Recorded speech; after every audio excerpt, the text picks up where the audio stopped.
तो ये है आपके ईमान में इस वक्त जो दिक्कत मुझे है कि उसके फार्मूले में इस्तेमाल नहीं होते और उसको अपने फार्मूले में इस्तेमाल करना चाहते हो। अल्लाह ताला पर ईमान ही अल्लाह का तकरब है, और तो तकरब के वजूदी तकरब होना है। तो ना अगर आपका वजूद है, फर्ज करो इंसान होने की हैसियत से, अब ये अल्लाह के वजूद ही मान लो, उसके करीब हुआ तो ये खत्म हो गया, मुसम हो गया।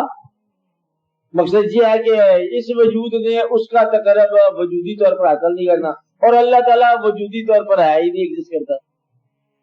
तो लिहाजा आपका वजूदी तकरब तो होना नहीं है, इत्तिकादी तकरब है। तो इत्तिकाद ही पुख्ता होगा तो तकरब मिलेगा। और इत्तिकाद जो है ये आपके अंदरूनी सफर का नाम है। तो इत्तिकाद आप कभी नहीं करते, नतीजा ये हो जाता है कि आप एक्सटर्नली उसको तलाश करते हो और इंटरनली उससे दूर होते जा रहे हो।